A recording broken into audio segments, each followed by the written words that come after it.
Hancock, prospector and mining entrepreneur. Mr. Hancock is a partner in the Western Australian mining firm Hancock. He's also a vigorous advocate of private enterprise and of the development of our north.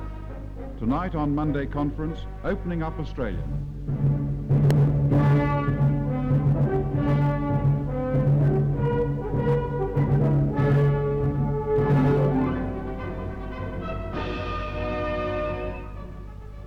Good evening. What we now know as Australia's mining boom began back in 1952 when a sudden rainstorm forced Lang Hancock to fly his light aircraft at a very low altitude across the Hamersley Ranges in the northwest of Western Australia.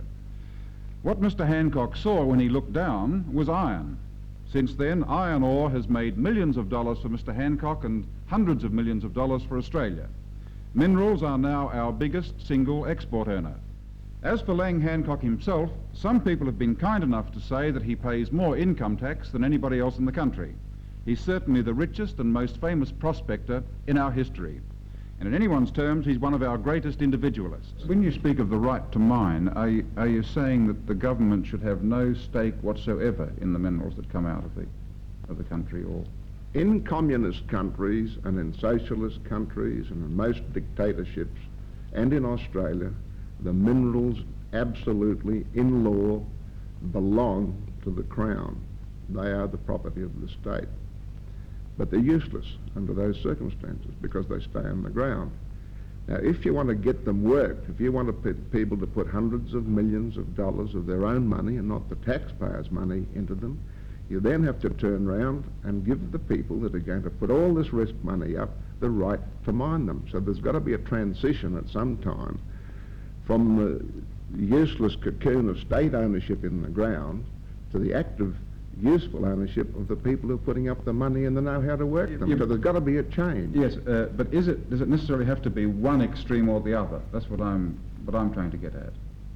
What do you want? Some sort of a semi-socialist ownership of them in conjunction with the private people risking their money. Do you see any limits to the advantages of foreign investment? Did you have in mind any ground rules? Well, I don't think you can do this. I don't think you can do this by rigid dictatorship and saying Australians, you've got to put your money in. You know, I just don't think they will put their money in. So I think it's better to leave it alone. But what I think is that if you can get the foreigners to take all the risk, as they have done now, see, in these things, the governments know nothing about them. The foreigners come in here at the moment, and initially they've taken all the risk, they put up all the capital, and the Australian government sits back, contributes nothing, takes no risk, and gets 47.5% of the profit. Mr. Hancock, sorry, but on this point, couldn't a cynic argue that if these big international firms put their money in, they're pretty hard-headed, that, by golly, there can't be much of a risk after all, that maybe you are overstating the risk element in all this?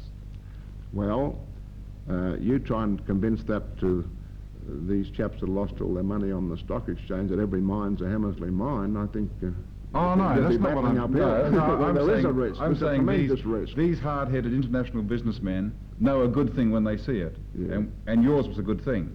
Right, okay. Now there's another one of these, and we can't mention names on here, but it's so good a risk that the foreigners had 92.5% of it, and now they've sold it off down to 15%, and the poor unfortunate Australians are contributing to it. So they're not all bonanzas by any manner of means. But in time, if you've got enough foreign investment coming in and you've got enough of these things rolling and producing enough wealth, I think Australia in time will be an exporter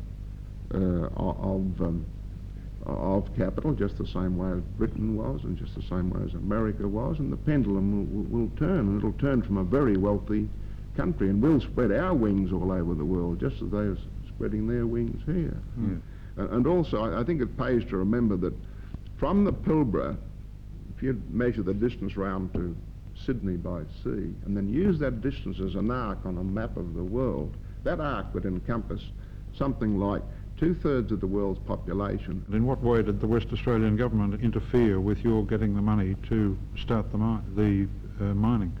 Well,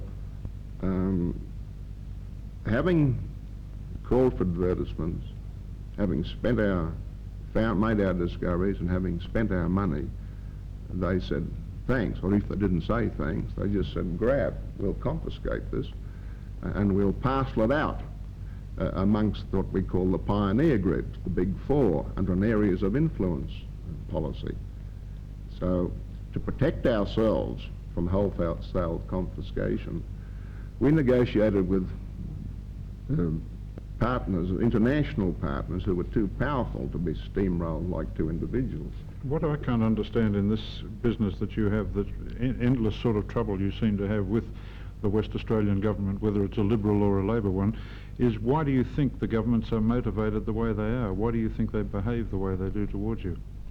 Firstly, I think it's mostly a misunderstanding. I mean, the little tiny government of a Cinderella state suddenly pitchforked into dealing with a thing of, international, because standing. I mean, iron ore is an international mineral. It isn't just an Australian mineral. And they've suddenly had this lot pushed on their plate without being prepared for it. They've been over-ambitious and think, well, this is a big thing. We'll really get into this.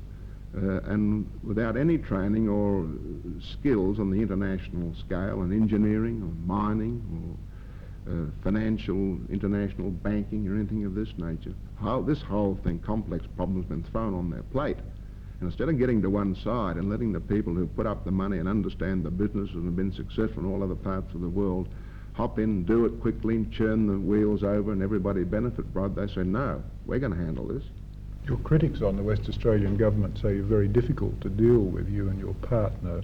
Would you agree with this? Yes, I certainly would agree with it. And you'd be difficult too if somebody came along and tried to take something from you, I think. At least I hope you'd be difficult. Mr. Hancock, within 12 months from now there's to be a federal election. How important do you see the outcome of that election to what's happening in Western Australia? I don't think it makes any difference. You've heard of the Gortland policy, haven't you? In effect, you can't see any advantage between a free enterprise Liberal government and a socialist Labor government. I believe in the principles of the Liberal Party. I don't believe in the practices because they're socialist. Look what they've done over there. You'll remember that one of our ministers said that they were going to believe that the railways and these ones that are being built by private money, they should be government-owned, government-controlled, and placed where the government thinks they ought to go.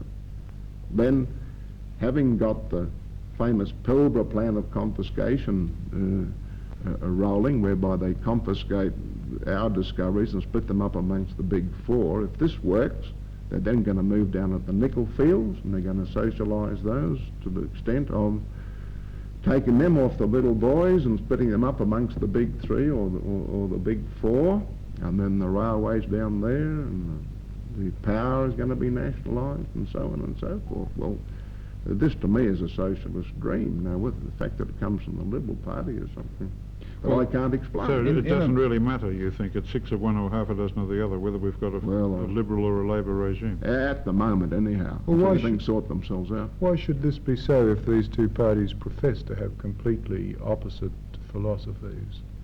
Well, I think, Peter, your knowledge of politicians is probably more intense better than mine. I can't explain why. You would think that they would be in rival camps and they'd have rival philosophies and they would stick to them. Mr. Hancock, I think you're one of the few people in Australia to have taken on the conservationists. In an article you wrote, you spoke of the policy of unbridled conservation. It's usually put the other way around. How would you bridle the conservation movement? I think that we've just a case of let them run, and in time, because they will, unfortunately, stop that much industry. They'll bring the country to its knees. People, I mean, they're getting upset now because of the 100,000 unemployed. What happens when there's millions of unemployed? Well, I think that in time, that conservation, the pendulum will swing, and that'll be a dirty word, just as mining is a dirty word now. You've got to remember that in Australia, less than 1/5 of 1% of Australia's land surface is under mining. And this fifth of 1% with the fade out in wool and primary produce is going to support the whole of Australia. Well now, if the conservationists are allowed to run without interference till they close up all the mines, who's going to pay everybody's wages? So I think all you can do is just wait till the fad passes. At the beginning of the century, the world used some 26 million tonnes of iron ore. Today it uses 700 million. And if the graph continues going upward, in 10 or 12 or 15 years' time, it will use 1,400 million. It doubles about every 12 or 15 years. At this rate of consumption of iron ore, should we be worried about the stocks running out? Never. If you turn, the stocks are so great up there that if you, for instance, make some sort of a comparison and think that it took 10 years to build the Suez Canal, if you took that quantity of dirt each year out of the Australian deposits in the form of iron, you could go on for longer than man will inhabit this earth. You could at least go on for 1 million years. You said the kind of thing, the governments don't produce anything, don't make anything. Do you concede that they do anything that matters, or...? I regard them as soaring sawdust, just getting in the road. Is it government inaction that bothers you? No, I don't want any government action. This is about the last thing that you want. Do you think lower taxation would raise living standards? I'm sure of it. I mean, look at the impoverished British nation. They wiped out 1,400 million, didn't they, or taxes from productive avenues to encourage production. What is it that drives you? Some men who have an income, yours is reputed to be $30,000 a day, some men who've got an income of that nature would be quite content to sit back and perhaps leave things as they are. But you seem to be on a charger in the cause of free enterprise. Why is it? Well, obviously, it isn't, if anybody that's read the things that I've written, it isn't to make friends. I think that's going to be ruled out pretty well. I don't know that it's just to accumulate piles and piles of money, because if that's so, I've made a bit of a mess of it because I've tipped all the money back on the ground. So it must be something else. I don't know what it is. I suppose it's what drives a fellow to go out in the bush and look for things. What drives a fellow to go and do this, that or the